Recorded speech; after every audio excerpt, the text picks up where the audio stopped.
Well, good morning to all of you. I gather we're an international audience. So möchte ich guten Morgen sagen zu denen, die aus Deutschland kommen. Je peux donner un bienvenue aux Français.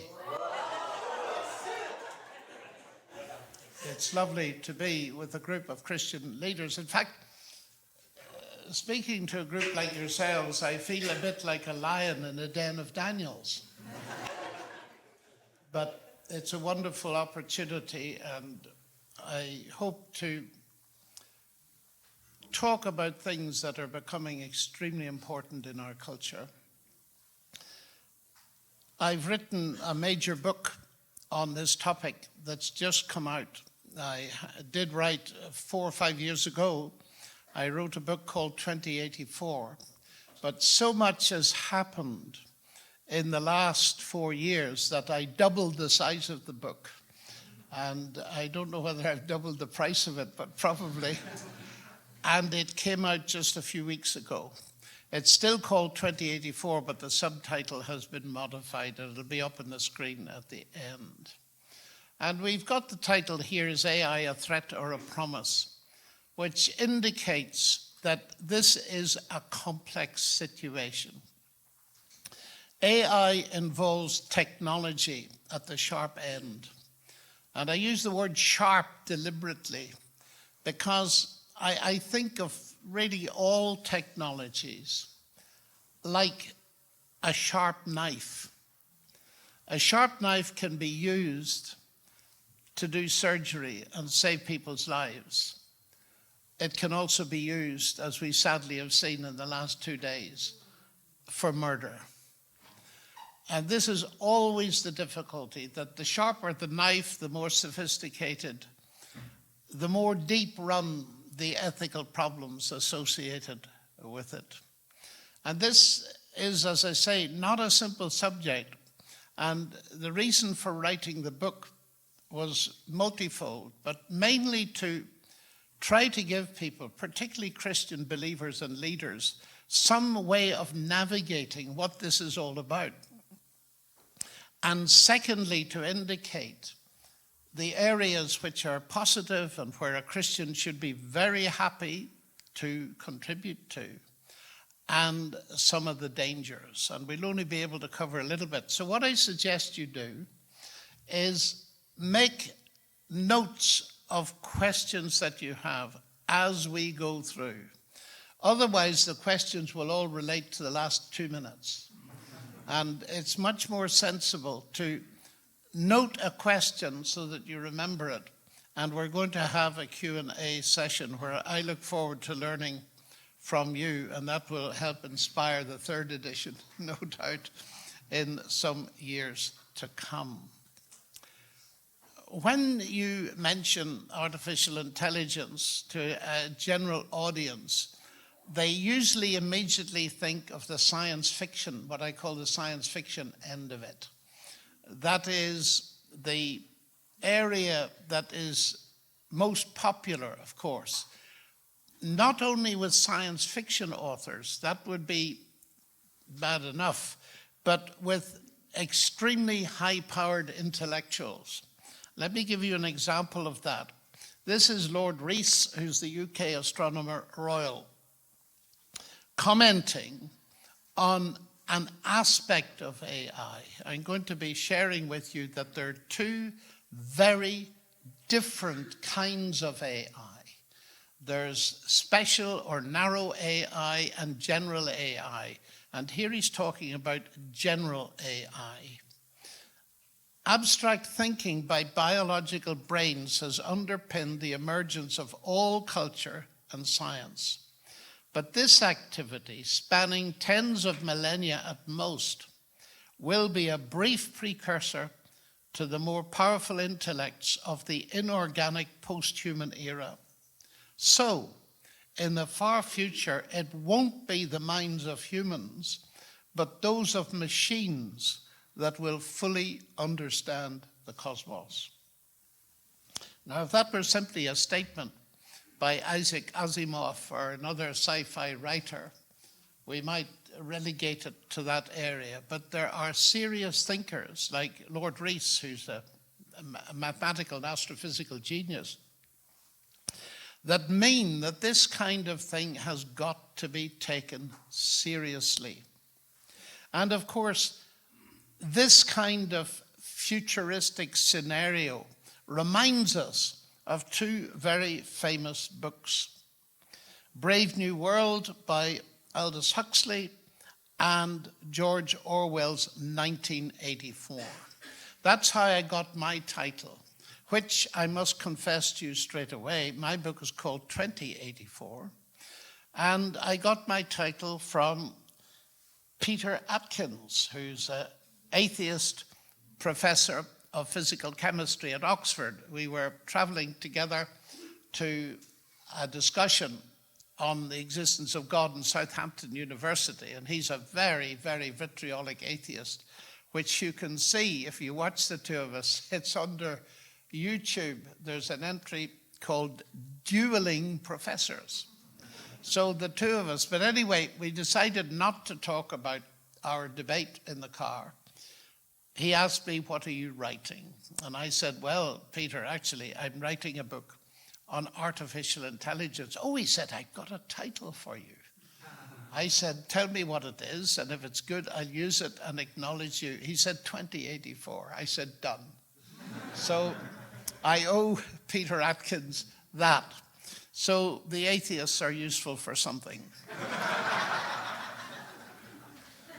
These two books are iconic books, but they're very different in their scenario in the future. And there's a brilliant American writer called Neil Postman. I think he authored the book Amusing Ourselves to Death, which is a cultural commentary, but you're all far too young probably to have read it.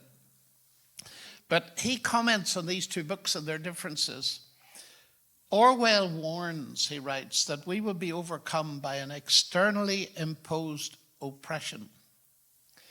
That's Big Brother. But in Huxley's vision, no Big Brother is required to deprive people of their autonomy, maturity, and history. As he saw it, people will come to love their oppression, to adore the technologies that undo their capacities to think. I think that's a very powerful analysis. Technologies that are undoing capacity to think, particularly, may I say, among young people, school children, students, spending hours a day glued to their smartphones and tablets and connected inextricably to the internet that's brainwashing them. So to sum up, Orwell feared that what we hate will ruin us. Huxley feared that what we love will ruin us. And both things are happening in our society simultaneously today. We love our technologies. I just switched off a smartphone, and I guarantee it's not the only one in this room. Some of you are probably fiddling with one now secretly, rather than listening to me. But that is a huge issue. We love our technologies, yet we can see so clearly the evidence. And school teachers, Christian school teachers particularly, can see what is happening to the way in which young people think. And as a university teacher, I see exactly the same thing. And a commentator called Jaron Lanier wrote, "The danger isn't that a new alien entity will speak through our technology and take over and destroy us. To me, the danger is that we'll use our technology to become mutually unintelligible or become insane, if you like, in a way that we aren't acting with enough understanding and self-interest to survive, and we die through insanity." Now, what is so interesting about that to me is that it echoes Babel in the book of Genesis. And I've just written another book about Abraham. It's called Friend of God, the inspiration of Abraham in the Age of Doubt. And I do a pretty detailed analysis of the background to the life of Abraham in the Babylonian culture, and analyze exactly what the Tower of Babel and its philosophy is about. And it's right up to date. It is hugely important, the story of Babel in Scripture. So Lanier has, I think, hit something important. And he says the idea of surpassing human ability is silly. This is his comment on what Martin Rees was saying in the first quote, because it's made of human abilities. Comparing ourselves with AI is the equivalent of comparing ourselves with a car. It's like saying a car can go faster than a human runner. Of course it can. And yet we don't say that the car has become a better runner. Now, I put that quote in to indicate to you that among people who know about this stuff, there's quite a strain of skepticism about these grandiose claims about the future. I'm going to give you another one by a pioneer web engine designer called Mark Andreessen. And by the way, all of these quotations you'll find in my book. There's no need to try to write them down. AI doesn't mean that the end of humanity is nigh. It is maths, code, computers built by people, owned by people, controlled by people. The idea that it will at some point develop a mind of its own and decide that it has motivations that lead it to try to kill us all is a superstitious hand wave. In short, AI doesn't want, it doesn't have goals, it doesn't want to kill you because it's not alive. AI is a machine, it's not going to come alive any more than your toaster. And I think there's a lot of sense in that. And one of the problems that we're going to see is a problem with language. The language that's used in this area constantly has an undertone of anthropomorphism. That is, it uses language that makes you think that what is being talked about is real intelligence. We talk about artificial intelligence, machine learning, and so on. But the intelligence is not real, as we see in a moment. So, with that as a little introduction of one side of the thing, let's come down to earth at the different kinds of AI. Now, the AI that is working at the moment in thousands, if not millions of different forms, and any of you who have a smartphone, it's working right now on your smartphone. A narrow AI system does one thing that normally requires a human intelligence. Now, hold that carefully in your mind. It does one thing, only one thing, that normally requires an intelligent human. That is, it is simulating human intelligence, but it is not itself intelligent.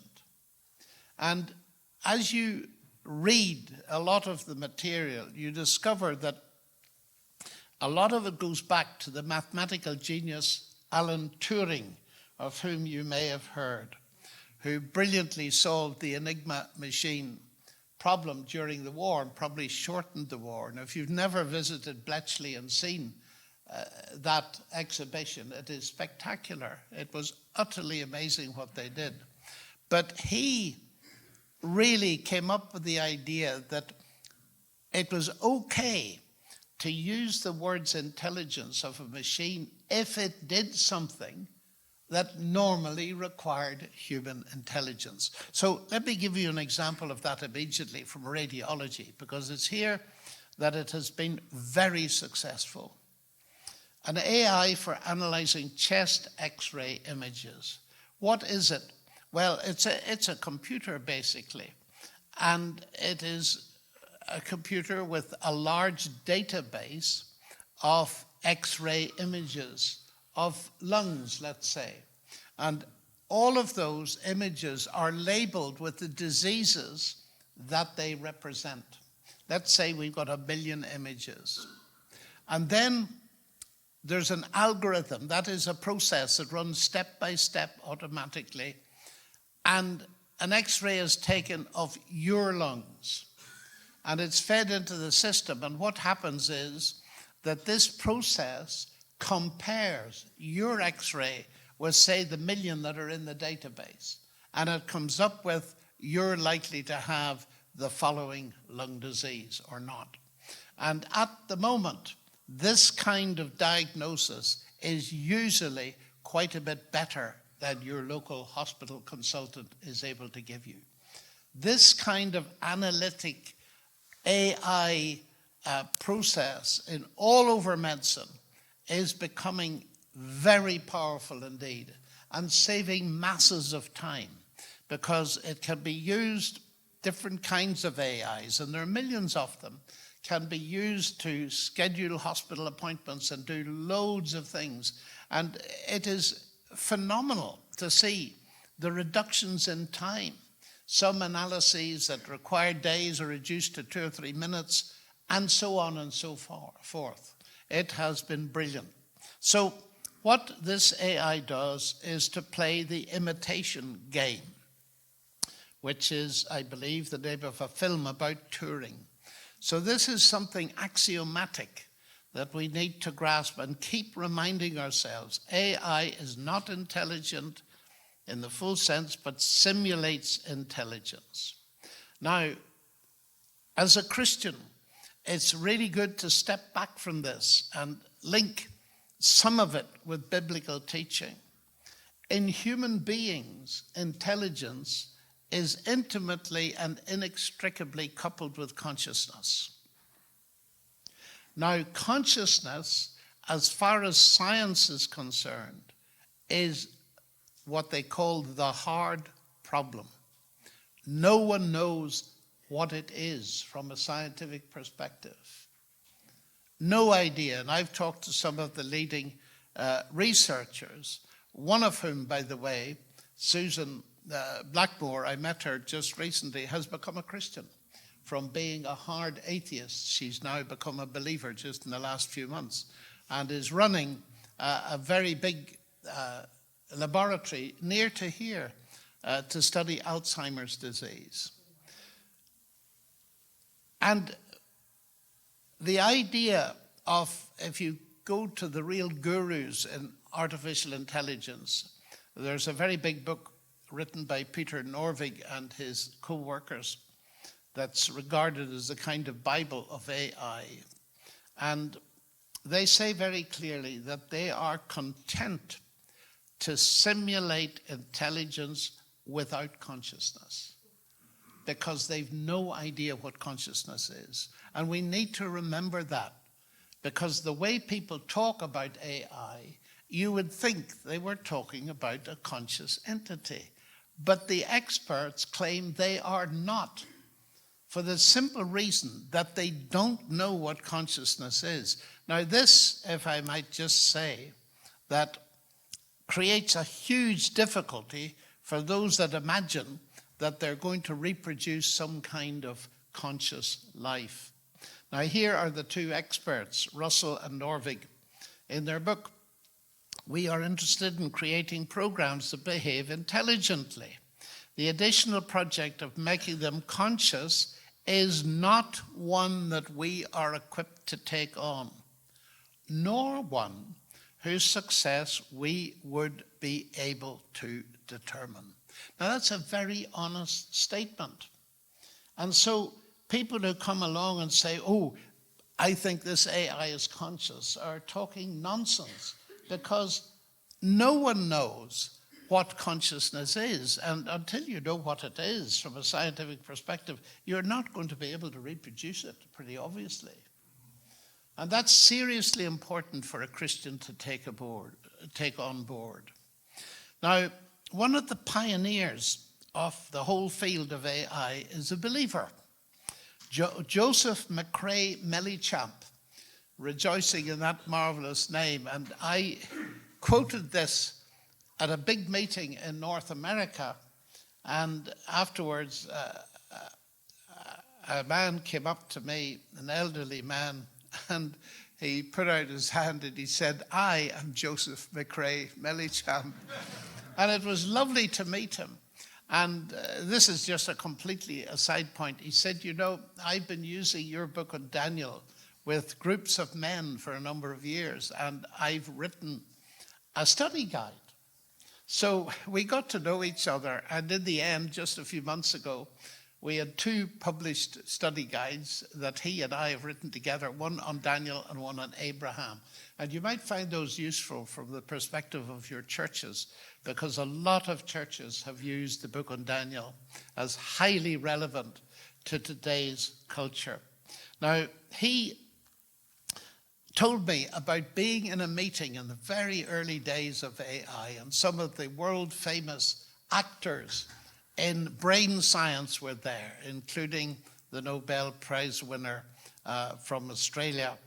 And he said to them, "It seems to me that a lot of needless debate could be avoided if AI researchers would admit that there are fundamental differences between machine intelligence and human intelligence, differences that cannot be overcome by any amount of research. In other words," now listen to this is very clever, because it was the title of his paper, "The artificial in artificial intelligence is real." Let me spell that out for you. The word artificial in the expression artificial intelligence is real. It's a very nice thing to remember. It's a catchy phrase.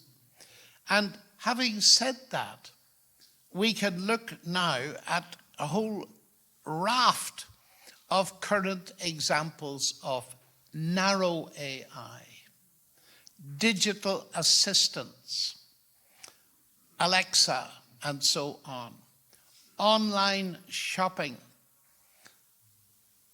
AI is suggesting to you what you should buy next, because you are leaving a trace of all that you've bought and all the websites you've searched, and so it pops up. And it can pop up in the most strange ways, like the lady who had bought a robotic vacuum cleaner, and it was roaming around the house and so on. And a few days later, up pops on her smartphone, "Your curtains need replaced." The robotic vacuum cleaner had an eye that was looking at everything in the house and feeding it back to companies. And that is happening all the time. Who knows how much of what you do and say during a day is recorded? Certainly where you are and where you drive and what you say. We don't really know if, even when our smartphones are turned off, they are sending signals. Now, one thing I would like to say, because it's a huge issue, and it's the fact that, whether you know it or not, the information about your online shopping habits is being sold to third-party companies without your permission. And this has become a really big deal, involving millions, if not billions of dollars. There's a lot going on behind the scenes, and we shall perhaps look at it a bit later. Medicine, autonomous vehicles, self-driving cars, job search interviews. And many people are very troubled by the fact that when they go for an interview, they don't go at all. They simply sit in front of a screen and talk to an AI bot, and they never encounter a human. And the decision is made by algorithms that are programmed into an artificial intelligence, and they are accepted or rejected without ever meeting anyone. Then there is the whole question of the AIs that have to do with vision, closed circuit television, and the whole concept of recognition of objects. that has become very advanced. I mean, we're all familiar with ANPR, automatic number plate recognition, but it has gone to a huge degree. Now, the kind of algorithms that are used can recognize you from the back. They can recognize you from your gait. They don't need to see your face. Facial recognition is all over the place. And of course, you can see that it's very useful to a police force to scan a football crowd and to pick out people that are going to cause trouble that they know about. But there's a downside to that, and that is social control.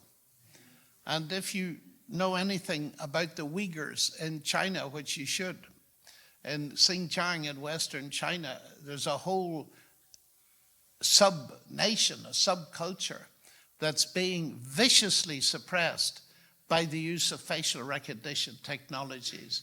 And over 1 million of the people are in so-called re-education camps. It's a gulag, and it's terrifying. If you don't know anything about it, there's a book called No Escape by Nuri Turkel, Nureyturkel, who talks about this. So here we have the sharp edge. Police want it, and they want it in every country. But we're taking a step towards social control. And now here the big questions get coming up. How much of your privacy are you prepared to give up for security? That's the issue in many countries. We'll keep you safe if you allow us to go into our privacy. That's but a step from there to George Orwell. Because you see, a lot of what Orwell predicted is already happening. It's not future anymore, it is happening now.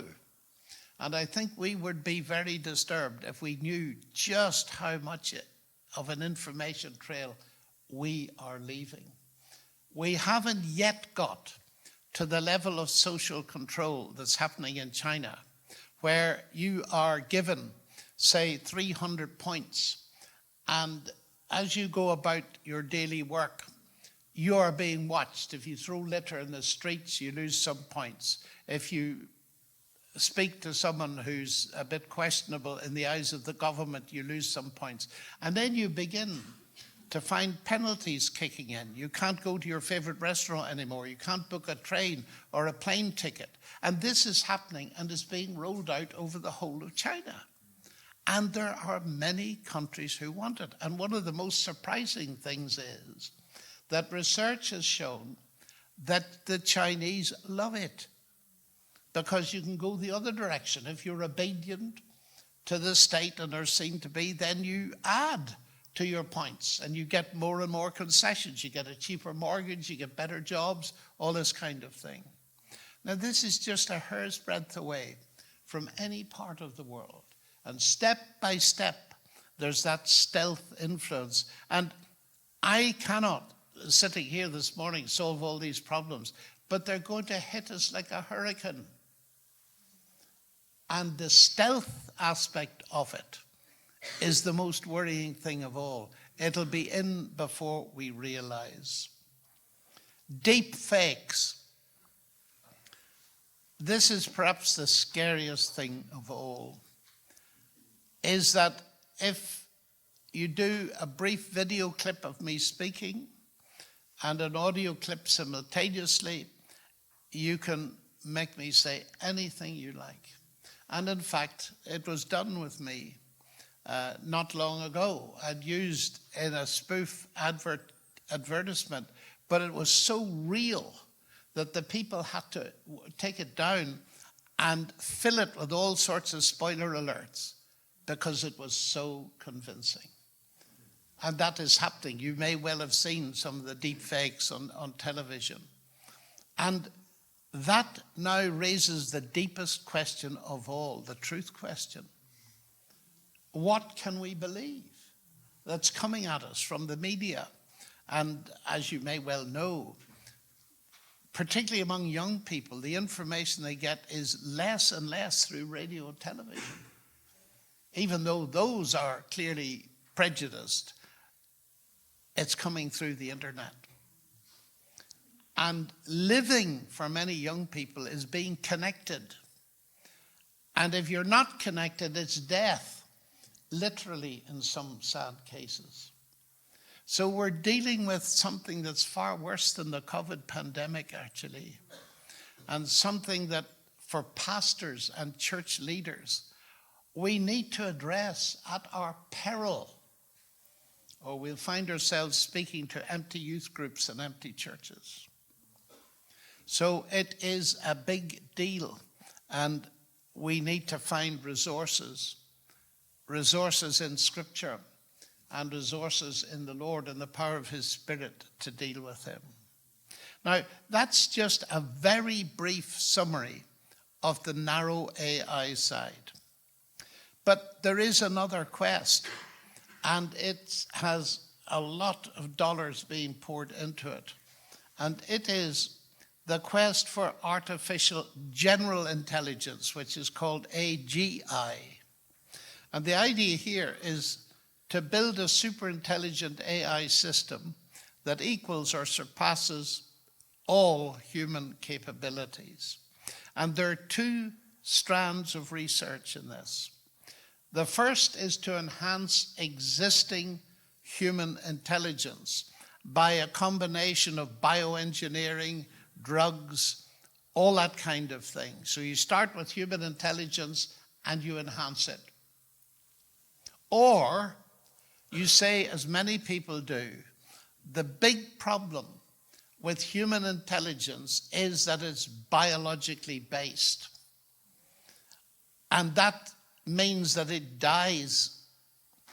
And we need to overcome death. And so we need to look for a substrate on which we could build intelligence, like silicon, where intelligence could be enshrined. And of course, there are all kinds of notions here that maybe one day we'll be able to upload our intelligence onto silicon so that it will have some kind of eternal existence. Now, our ears, if we're Christians, ought to prick up here.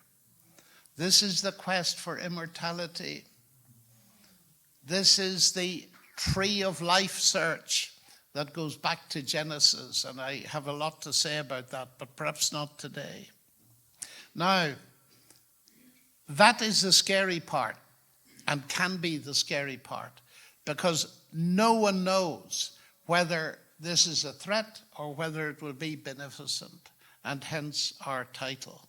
And there are enough leaders in this area to raise an alarm, because there have been major calls for a moratorium on research, because the technology has reached such a state that even the experts don't really know how it works. And that's almost unimaginable. Now, having said that, I want to quote Rosalind Picard.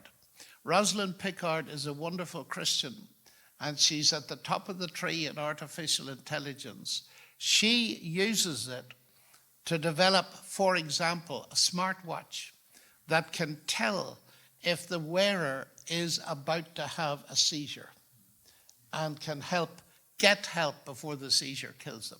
It's been very successful, and she's very well worth reading what she does. She has founded a whole branch of artificial intelligence called affective computing in MIT, and I've met her several times.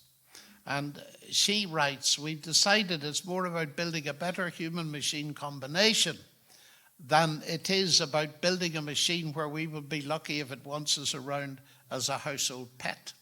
She's very realistic and enshrines the principle at the top here. Fear of AGI should not prevent people of any worldview making a contribution to the positive aspects of narrow AI to the benefit of all.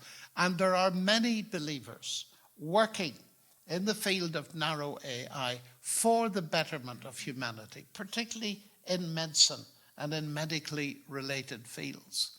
And I encourage people who are scientifically minded to think about this, because we desperately need people with a Christian worldview who are in at the sharp end of this stuff, making a positive contribution and sitting at the ethical table. I say that because as you get deeper and deeper into this, ethics comes more and more to the fore. How do you program a self-driving car? What ethical principles are going to decide whether the car, faced with a sensor that tells you there's a donkey with an old man in front of it and a row of children waiting for a bus to the left, which way it goes? Those kind of issues are very complex indeed. Now, I want to look at one or two of the major influencers in the world, because the work of Yuval Noah Harari is famous, a multi-million bestseller.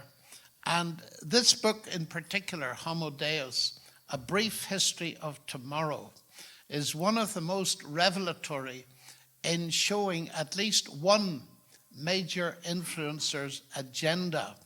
Now, here is what he believes. It's quite remarkable when you first meet it, and I don't want to go into it in detail because I've done so in my book. War is obsolete. Really? You are more likely to commit suicide than be killed in conflict. Famine is disappearing. You are more at risk from obesity than starvation. And finally, the one I want to concentrate on, death is just a technical problem. Now, he, in his book, has published an agenda for the 21st century. Remember, Harari is not a scientist. He's a historian and a culture watcher. Two big items, he says, are on the agenda, or should be. One, a serious bid for immortality. You shall be as gods, knowing good and evil. It fits exactly in there. And you notice the title of his book, Homo Deus. That idea starts in Genesis 3. You shall be as God. So Christians ought to think very hard about this drive to become gods, because Harari is all about that, turning humans into gods. And the second agenda, which is related to the first, is the intensification of the pursuit of human happiness. So, in order to get there, he says, it will be necessary to change our biochemistry and re-engineer our bodies and minds, so that we shall need to re-engineer Homo sapiens so that it can enjoy everlasting pleasure. Having raised humanity above the beastly level of survival struggles, we will now aim to upgrade humans into gods and turn Homo sapiens into Homo Deus. And behind that is a whole evolutionary philosophy that human beings who have been, they think, developed by chance, natural, evolutionary processes, have become intelligent, can now take this whole process into their hands and accelerate it, so that human beings like ourselves are only one stage in this process. And they're going to move beyond into what's called the post-human age. And Harari says it. Now humankind is poised to replace natural selection with intelligent design and extend life from the organic realm into the inorganic. Now, a lot of that, because it bypasses the consciousness problem, is sheer hype, but nevertheless, it's driving people, and billions of dollars are being poured into this by very serious big business. Now, this brings me to another buzzword, and that is transhumanism.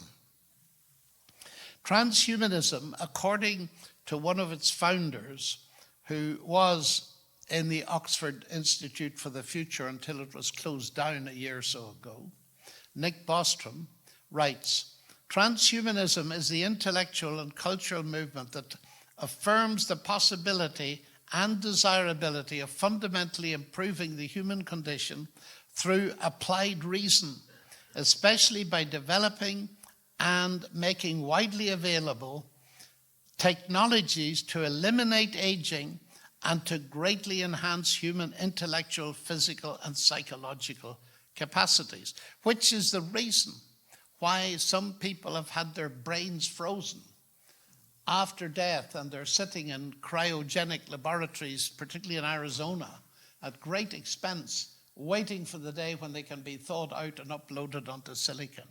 This is serious. It costs millions of dollars. And one of the people that saw what was going to happen in a way beyond his years in 1940 was C.S. Lewis. C.S. Lewis is very helpful here. Let me quote That Hideous Strength. And it's a novel, it's a science fiction novel, and it's well worth Christians reading because it's got this exactly. In us, this is an atheist speaking. In us, organic life has produced mind. It has done its work. After that, we want no more of it. Learn to make our brains live with less and less body. Learn to build our bodies directly with chemicals. Learn how to reproduce ourselves without copulation. And that rhymes exactly with Lord Rees. In another quote, we can have zero confidence that the dominant intelligences a few centuries hence will have any emotional resonance with us, even though they may have an algorithmic understanding of the way we behaved. Now, transhumanism, the idea of going beyond the human into the post-human age, has developed into something really scary. And because you're pastors and teachers, I think you ought to be aware of it. It's called long-termism. And the idea is, as the name suggests, that we need to think about the future. But in what way? Well, here's Bostrom again, who's very influential. Priority number 1, 2, 3, and 4 should be to reduce existential risk. We mustn't fritter away. Now, just listen to this. We mustn't fritter away our finite resources on feel-good projects of suboptimal efficiency, such as alleviating global poverty and reducing animal suffering, since neither threatens our long-term potential, and our long-term potential is what really matters. There's the end of all altruistic Christian humanitarian work, full stop. And this is what is being put out, and billions of dollars being spent on it. And the idea is simply this, and it gets quite crazy, but they're serious, these people. And that is, we're wasting our money on looking after the poor and short-term effects. We ought to be investing our money in the best brains that exist today so that they ensure the survival of beings that may never exist, post-human beings. Now get your head around that. And just down the road, there was, I don't know whether they're still doing it, but a laboratory was closed where this is the dominant thinking. Serious thinking. And some of our billionaires are greeting this with great aplomb and wanting to further it.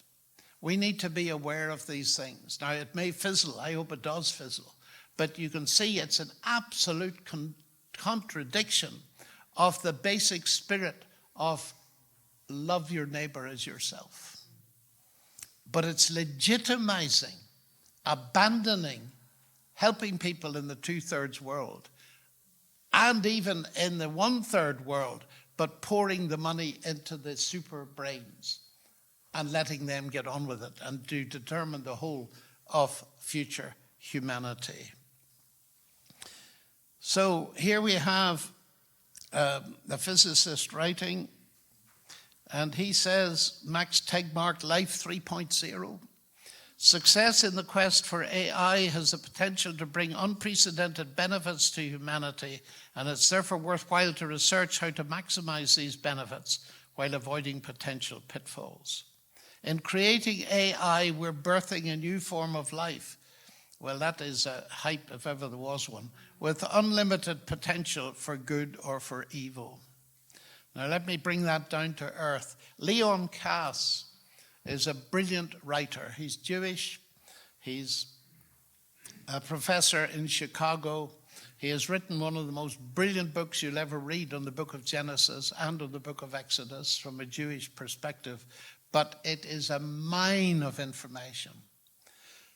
But he's also an ethicist with profound convictions as to the value of life. Here's what he says. We have paid some high prices for the technological conquest of nature, but none so high as the intellectual and spiritual costs of seeing nature as mere material for our manipulation, exploitation, and transformation. With the powers of biological engineering gathering, there will be splendid new opportunities for similar degradation of our view of man. If we come to see ourselves as meat, then meat we shall become. And Lewis had this in 1940. What we call man's power over nature turns out to be a power exercised by some men over other men with nature as its instrument. Man's conquest of nature means the rule of a few hundreds of men over billions upon billions of men. There neither is nor can be any simple increase of power on man's side. Each new power won by man is a power over man as well. Each advance leaves him weaker as well as stronger. In every victory, besides being the general who triumphs, he is also the prisoner who follows the triumphal car. Man's final conquest has proved to be the abolition of man. And if you've never read Lewis's little book, The Abolition of Man, you ought to, because he sees exactly what's going on at the moment. And yet, some people at least see further than the hype folks. Yoshua Bendigo is a very brilliant engineer that he says people, and this is a warning too, need to understand that current AI, the AI we can foresee in the reasonable future, does not and will not have a moral sense or moral understanding of what is right and what is wrong. And that means, as a former head of GCHQ cybersecurity said just a few months ago, that the fabric of society could be undermined by artificial intelligence as impersonating real people, so that it would no longer be possible to distinguish truth from falsehood. Deepfake technology will ensure that billions of people will be deceived. And I don't know, there may be somebody in this room that has been deceived that way. You get a phone call. The voice sounds exactly like your daughter, who says, I'm stuck in Paris, Dad, and I need some money. Could you wire it? And any parent their heart would go out if they recognize the voice. And it's absolute fake. I have met people who've been deceived by that kind of technology. It's happening all the time. You don't know who to trust. And I was listening to a Christian computer scientist some time ago who advised every Christian and everybody to have catchwords that when they're discussing money or finance or anything like that over the telephone, they drop those words in which an imposter would not know. And I've developed that too. It's just a precaution because people are being caught every day in hundreds by this kind of thing. And it's so inexpensive to do a bit deep fake. It only costs £2 or £3 to do it now. So we need to be warned about all this kind of thing. Now, we come to something else, and we'll do this pretty briefly. The control problem. These are some of the big issues. If we see the Genesis account of the fall of man as foreshadowing of fears about robots, then Genesis This is a mathematician writing. Genesis gets the problem exactly right for exactly the right reasons. It's a worry about autonomy itself. What might robots do if we can't control them? Really what she's saying here, what we read in Genesis, early Genesis, is God losing control of his creation. The creation rebelling against him. Well, are the robots going to rebel against us? And that is a scenario that is being taken very seriously by many writers. Now, I'm not going to go through all these things. I'm simply going to mention that you have a whole raft of utopian and non-utopian scenarios. For example, the future consists of what? Humans, cyborgs, uploads, and superintelligence coexist peacefully. Then there's what's called the protector God. The word God is used scenario. Essentially, omniscient and omnipotent AI maximizes human happiness by intervening only in ways that preserve our feeling of control. And then there's the enslaved God scenario. And that is a superintelligent AI is confined by humans who use it to produce unimaginable technology and wealth. And then finally, there's the Omega Project. For the first time ever, our planet was run by a single power called Prometheus, amplified by an intelligence so vast that it could potentially enable life to flourish for billions of years. And this is the thing I just want to concentrate on as we come to an end of this bit. This is Tegmark, a physicist, a world-famous physicist. With the excuse of fighting crime and terrorism and rescuing people suffering medical emergencies, everybody could be required to wear a security bracelet that combined the functionality of an Apple Watch with continuous uploading of position, health status, and conversations overheard. Unauthorized attempts to remove or disable it would cause it to inject a lethal toxin into the forearm. And then he raises the question, are we really in an unavoidable battle with an AI monster to stay alive? Listen to much of the debate and you could be forgiven for thinking so. But now you see, that brings us to the book of Revelation, which does talk about monsters.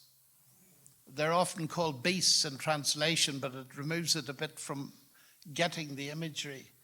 The monsters, the wild monster of the sea and the wild monster from the earth. And what strikes me, and here's the way I argue in my book, Tegmark's scenario, his favorite one, the Omega Project, controlling the whole world.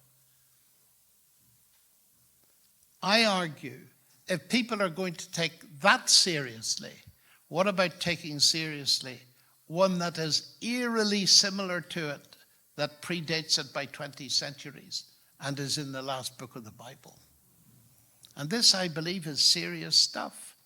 This beast, if you remember Revelation 13, arising out of the sea, and the whole earth marveled as they followed the beast, and they worshiped the dragon.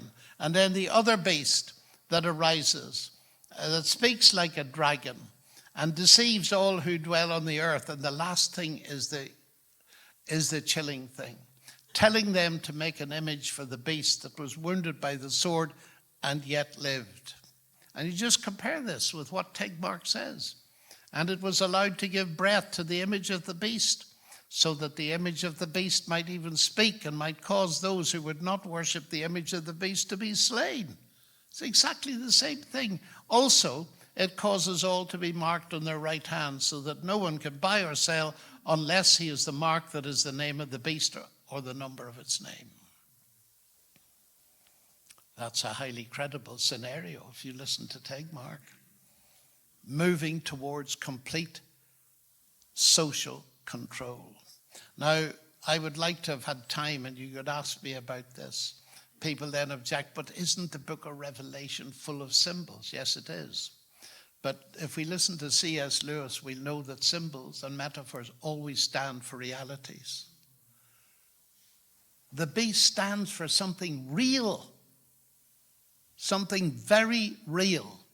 And here in the book of Revelation, we have an example of what I call Homo Deus from the earth. And this is now not the imagery of Revelation. This is the plain theological text of Paul in 2 Thessalonians.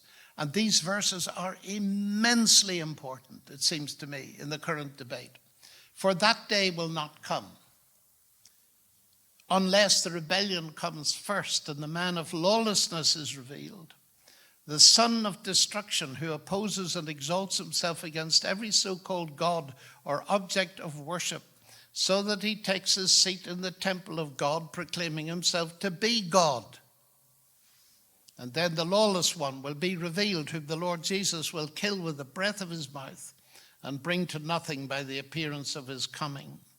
The coming of the lawless one is by the activity of Satan with all power and false signs and wonders and deceptions. What was the one topic that Jesus warned his disciples about when they asked about the future? Deception. Deception. And now we're coming to an area, which is why I wrote my book, when I discovered how closely parallel the thinking on the part of some very brilliant people who are respected around the world was to biblical thinking. I thought, here's an opportunity to show to the public aspects of the Bible that they rarely ever hear anything about. And it seems to me it makes sense to people, judging by the number of secular institutions that have contacted me and interviewed me about it. Because, you see, AI, as it advances, is simulating increasingly what people think of a God would do. There is increasingly a flurry of AI religions. This is a quote from the director of the Center for Professional and Applied Ethics in Montreal University. We are about to witness the birth of a new kind of religion.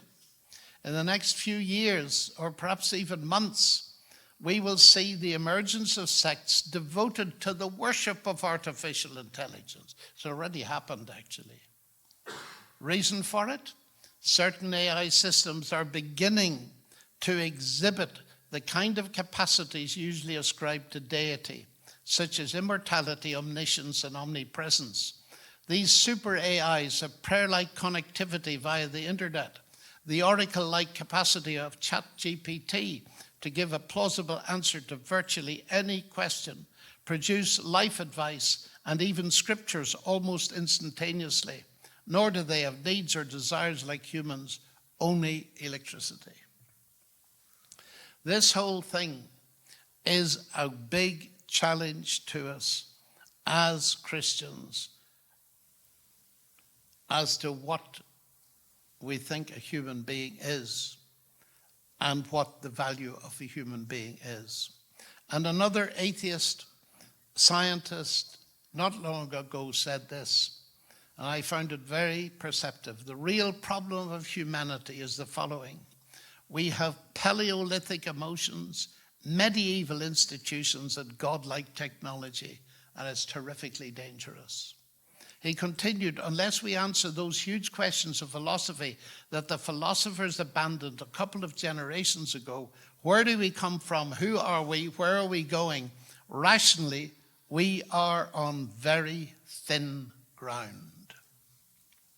And my teacher of quantum mechanics in Cambridge years ago, Professor Sir John Polkinghorne, pinned it down to this: if we are to understand the nature of reality, we have only two possible starting points, either the brute fact of the physical world or the brute fact of a divine will and purpose behind that physical world. Now, I have a great deal more I could say about the current culture, but that will perhaps do us for a while. And I just leave you with a picture of the cover of my book, 2084. But some of you might like to ask questions about that latter part as well, because our culture is showing encouraging signs of leading people and I can name them and tell you about them if you want, who are speaking into our culture and saying naturalism is essentially a dead philosophy because it doesn't give us any sense of value. There must be something more. And of course, we are in a wonderful position to tell them what that something more is. But thank you for listening.